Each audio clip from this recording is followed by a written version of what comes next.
बहुत समय पहले की बात है। उत्तानपाद नाम के राजा की दो पत्नियां थीं, सुरुचि और सुनीति। सुरुचि छोटी रानी थीं और राजा को उनसे अधिक प्रेम था, जबकि सुनीति बड़ी रानी थीं, लेकिन राजा का प्रेम उन्हें कम मिला। सुनीति का एक पुत्र था, ध्रुव, और सुरुचि का पुत्र था, उत्तम। एक दिन ध्रुव ने देखा कि उनका छोटा भाई उत्तम राजा उत्तानपाद की गोद में बैठा है। ध्रुव भी पिता की गोद में बैठना चाहते थे, लेकिन रानी सुरुचि ने उन्हें रोक दिया और कहा, यदि तुम राजा की गोद में बैठना चाहते हो तो पहले भगवान नारायण की उपासना करो और अगले जन्म में मेरे गर्भ से जन्म लो। यह सुनकर ध्रुव बहुत दुखी हुए और रोते हुए अपनी माँ सुनीति के पास गए। माँ सुनीति ने समझाया, बेटा, यदि तुम्हें सच्चा सम्मान और प्रेम चाहिए तो भगवान नारायण की भक्ति करो, वही तुम्हारी हर इच्छा पूरी करेंगे।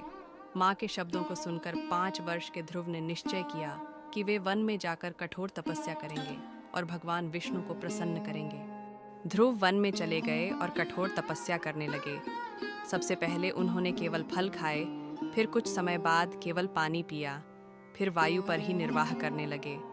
उनकी तपस्या इतनी कठोर थी कि देवताओं को चिंता होने लगी। अंततः भगवान विष्णु ने प्रसन्न होकर ध्रुव के सामने प्रकट होकर कहा, वत्स, मैं तुम्हारी भक्ति से अत्यंत प्रसन्न हूँ, वर मांगो। ध्रुव ने कहा, मुझे ऐसा स्थान दीजिए जहाँ कोई मुझे तिरस्कृत न कर सके।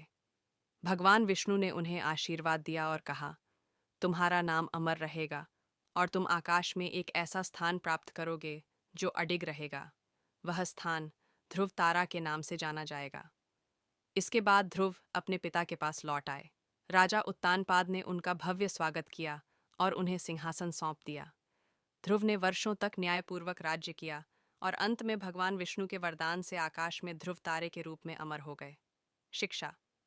ध्रुव की कहानी हमें यह सिखाती है कि सच्चे मन से की गई भक्ति और दृढ़ निश्चय कभी व्यर्थ नहीं जाते। भगवान सच्चे भक्त की हर मनोकामना पूरी करते हैं। आपको भक्ति भरी कहानी कैसी लग रही है, हमें कमेंट्स में बताएं। हमारी चैनल को लाइक एंड सब्सक्राइब ज़रूर करें।